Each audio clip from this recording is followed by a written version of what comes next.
Welcome back to Did You Know, a historical podcast focusing on our local history. This podcast is brought to you in association with the History Hound Presents and CHOP FM, Pickering College. My name is Richard McLeod and I am your host for today. Today we're going to talk about lost hamlets. We're all probably quite familiar with the 9 cities and towns that make up present-day York Region. However, when we look back into our history, we'll discover that the county was home to dozens of small hamlets, some of which still exist today. In this podcast, we're going to take a look at how they were formed and how they prospered. As I embark on this series of articles, I hope to revisit some of these hamlets spread throughout the former townships of King, Georgina, Whitchurch, and East Gwillimbury, and provide you with a brief description of each of these hamlets. It's probably prudent to start the series with a definition of what exactly constitutes a hamlet. A hamlet is a small human settlement typically situated in a rural location. It typically has no central place of worship, example, a church, and has no central meeting point for residents, example, a village hall. You may recall in some of my earlier podcasts, we talked about the incorporation of Newmarket as a village in 1857. At that time, I spoke of how the lack of these two features differentiated a hamlet from a village. Prior to 1857, Newmarket did not meet the criteria for incorporation as a village. Hamlets can also constitute a secondary settlement within a larger population unit, a satellite entity if you wish. In the case of Newmarket, we have 2 perfect examples in the hamlets of Bogertown and Armitage. Both eventually were to be incorporated into the town of Newmarket. Traditionally, hamlets develop around some form of amenity or trade that supports its working population, such as perhaps a farm or a mill. A hamlet may well be the size of a town or a village, but usually it is smaller and constitutes a subdivision or a satellite in a larger settlement. A hamlet usually contains at least 5 homes and 10 subdivided lots, and it usually has its own post office. As we go through this series, we're going to be looking at how important post offices and the establishment of a post office was to the establishment of the hamlet.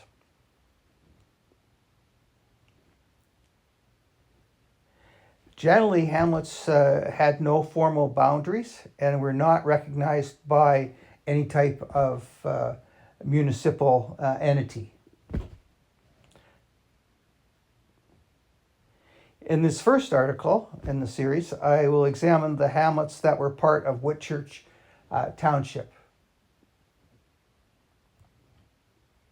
Over the course of this series, you'll find that many of the hamlets that I may cover may be familiar to you, while others may have disappeared completely long before your time. Many can often still be identified by a particular building, usually a church, or a road which has been named in the hamlet's honor, such as Bloomington. We will start our tour with the former community of Lemonville. Lemonville is located on McCowan Road, just south of Bloomington Side Road, near Stillville. It takes its name from George Lemon, who obtained a land grant around 1805. Lemonville grew into a vibrant community consisting of hotels and mills, only to see its growth stall in the 1870s. Today you can still visit a church built in 1856 and a former schoolhouse built in 1922, replacing the hamlet's original school. A post office was established locally in 1852 and was closed in 1937. We will not find the closing of the post office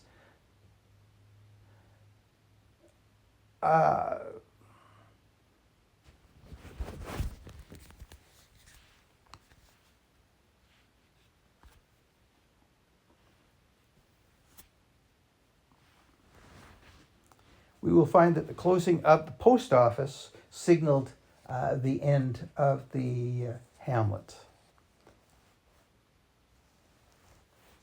The hamlet of Ballantrae was settled in the early 1800s and became a bustling economic center for the surrounding lumber trade.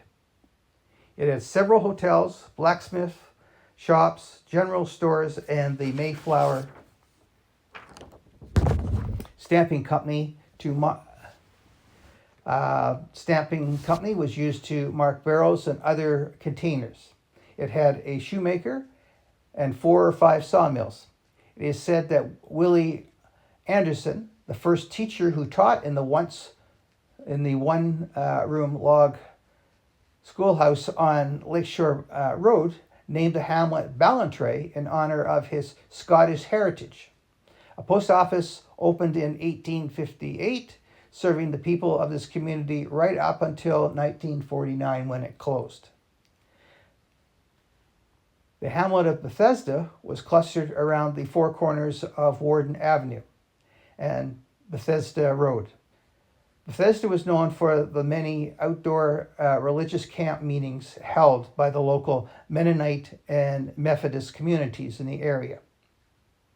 The Bethesda and Stouffville Telephone Association operated here from 1904 to 1960 until Bell Telephone purchased it.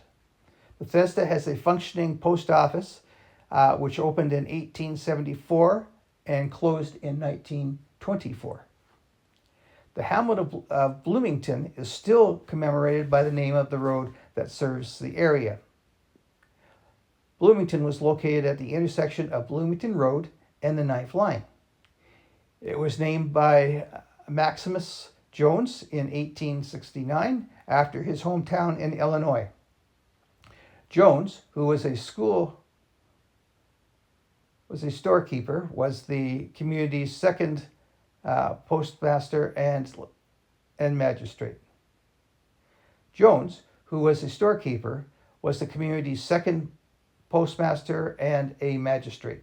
The nearby lumber industry spurred its growth. Woodworking shops, blacksmith shops, weavers, a grist mill, watch repair shop, photography studios, and a general store were among the many businesses that located there.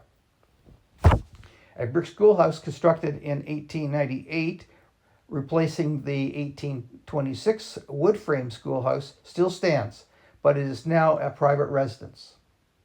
The Bloomington Christian Church was built in 1852. A post office served the community from 1863 right up to 1920. Sawmills and grist mills were a couple of the early industries in the community of Cedar Valley, operating with power generated from Taylor Creek. The community is located at the intersection of the Vivian Road and Kennedy Road.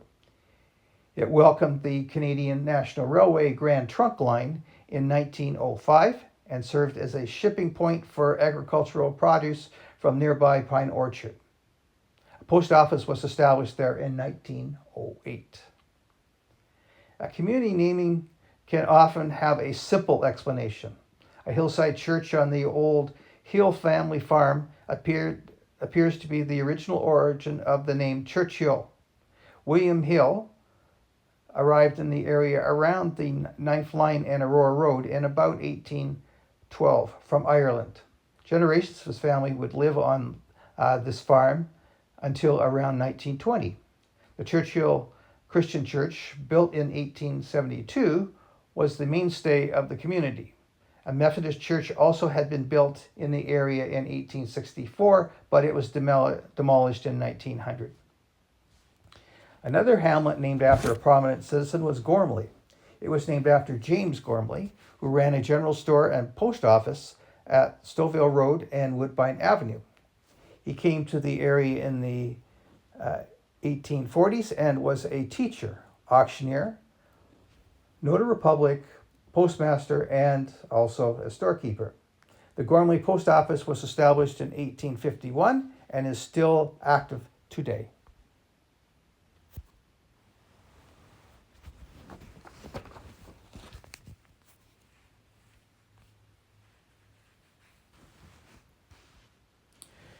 We'll notice that a recurring theme in the demise of several of these former communities was the dramatic impact brought about by the 19th and 20th century transportation developments.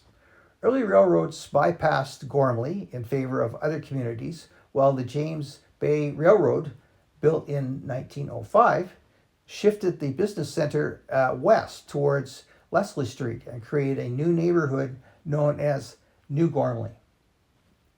The construction of Highway 404 would split the community in two. The realignment of Woodbine Avenue during the 1980s bypassed the original thoroughfare of Gormley, now Union Street. So today, the original heart of the community is just an isolated pocket. Primarily a farming community, Hartman was named after Joseph H. Hartman of Petchville, a well-respected figure in that community. Hartman, despite being the namesake, never lived in the Davis Drive and 9th Line community. A post office was established in 1863 and would close in 1884. The community of Lincolnville was located at the corner of Bloomington Road and Highway 47, and it straddled the border between Uxbridge and Woodchurch townships. The tall pines in the area were felled and transported by horse and wagon down the 10th line, also known as Mass Road. By the 1870s, there were two water-powered sawmills, a Methodist church, a hotel, a basket factory also was located there. Later, gravel pits opened that are still in operation today. In 2011, the terminus for the Stouffville GO transit line was named after this hamlet. It is expected that Lincolnville will continue to grow over the next few years due to the hamlet's closeness to Stouffville, as well as the newly expanded GO station currently under construction in the area. I have been visiting the next community since I was about a child. The community of Musselman's Lake acquired its name from the Musselman family, who bought land surrounding the Kettle Lake in 1807. Peter and Jacob Musselman came from the Pennsylvania area and settled on the west side of the lake. The lake is situated between Highway 48 and the 9th Line and the Bloomington and Aurora side roads.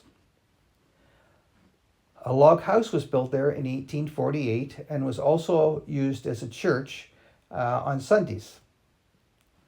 In the mid-19th century, the lake provided the power for a steam-driven sawmill owned by Charles Appleton. The area was such a popular summer resort during the late 19th century up to the 1950s that so many services, including Sunday worship and a new post office, which opened in 1933, only to close in 1969, were seasonal. Cedar Beach Park, on the north side of the lake, became an entertainment hotspot when George Davies Sr. built a pavilion there in 1929. Glendale Beach, on the south side, was home to one of the largest dance halls in the country until it was demolished in 1990. Another community that became a destination for me over the years was Pine Orchard, a community on Warden Avenue and the Vivian Side Road. Pine Orchard was settled in 1902 by several Quaker families who had emigrated from north from Pennsylvania. In 1814, the first meeting house was built and a cemetery was established on land sections off from Samuel Lundy's property. Lundy was a distant relative of mine, and so I grew up hearing the story of how an abundance of pine trees had prompted the community to be named Pine Orchard. A post office was established in 1853, and it would close in 1914. By 1860, Pine Orchard was a thriving community with 3 sawmills in the area and a school. By 1880, Pine Orchard boasted a cheese factory, a blacksmith shop, a shoemaker, a wheelwright, a fledgling honey and maple syrup industry, and a library. The community of Pleasantville was initially named Pleasant Valley and was, like Pine Orchard, settled by Quaker families, including the Whitfields, the Tools, the Wilsons, the Lundys, and the Stars. The large property on the northeast corner of Woodbine and the Vivian Side Road was known as Pleasant House or Pleasantville Corner. Back in the 1890s, William Woodfield operated a blacksmith shop there. A post office was opened in Pleasant House in 1908 and remained until the 1914.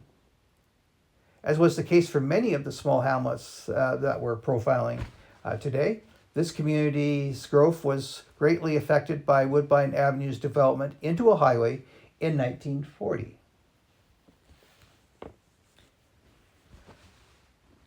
Another community that I used to visit in my youth was Preston Lake, originally known as Reeser Lake and then as Middleton Lake at the turn of the 20th century. However, the area was ultimately named after the Preston family, who owned the property around 1900. George and Ann Preston operated a summer tourist resort around the lake on the northeast corner of Woodbine and Bloomington Side Road. Many of you may remember this community for its many dance halls. Sadly, the last dance hall left us in the 1950s. In 1955, the group of 7 artists, A.J. Casson, would paint the Hennessy homestead, which, although it no longer resembles the painting, the actual painting, still stands opposite Abbotsford Road. The painting is called Farm near Van Dorf. A community a little closer to home is the small hamlet of Shrubmont at the intersection of Davis Drive and McCowan Road. Although I was unable to determine the origins of the name, one possibility I have discovered is that the name comes from the shrub, a sweet liquor that was served to patrons at a nearby hotel on the northeast corner of Davis Drive and McCowan Road. A post office served the community from 1884 to 1888 and again from 1890 to 1892.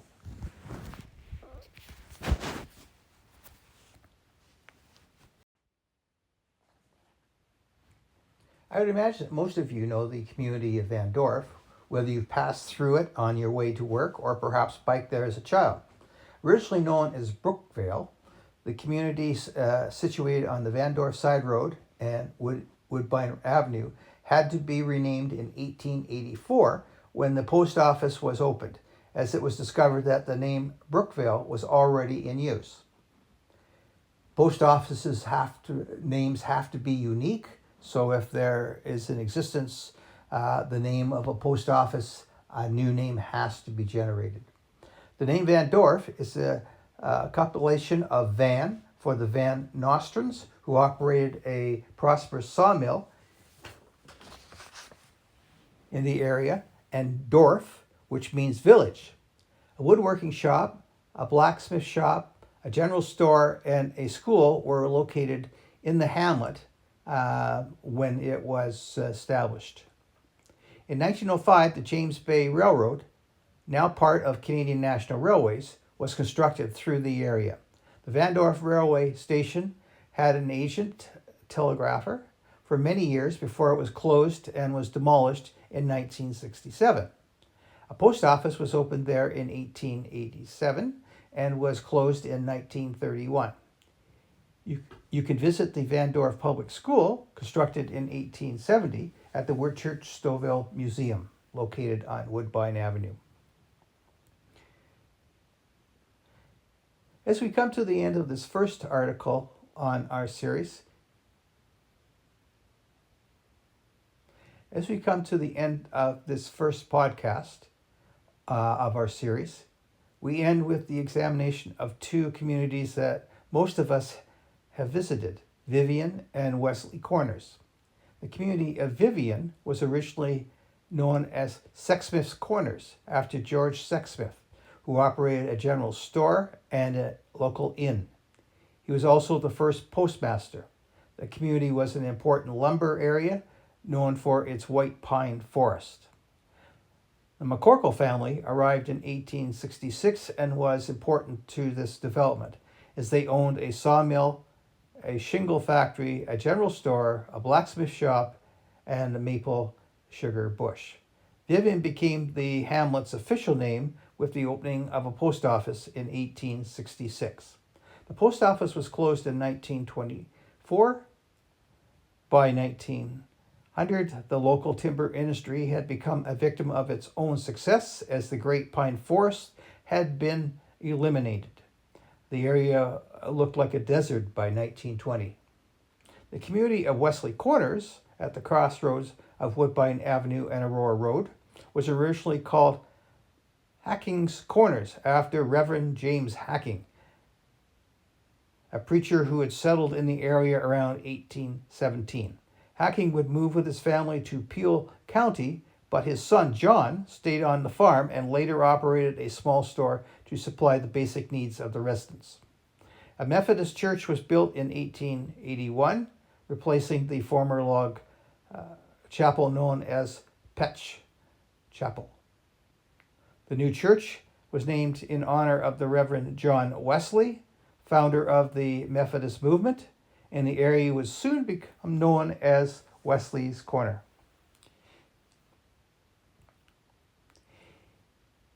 In my next podcast, I will pick up the story with more about Whitchurch and its lost hamlets. A couple of items to note from today's podcast. The establishment of a post office was essential to the recognition of a hamlet as being in existence. I also touched earlier that when a post office was established, a name for the hamlet had to be determined, and quite often this was kind of a contentious issue within the community, as everybody, of course, wanted their name to be attributed to the hamlet. And so quite often the hamlets were named by the merchant who seemed to have the largest business in the area, or quite often by it would take the family name of the person who had the largest farm or spread of land. I'm hoping that you will join us for our next podcast, when we will continue with Whitchurch Stouffville and perhaps touch a little bit on those lost hamlets of King Township. Until we meet again, I'm Richard McLeod, and you've been listening to our podcast on Did You Know? Have a good day.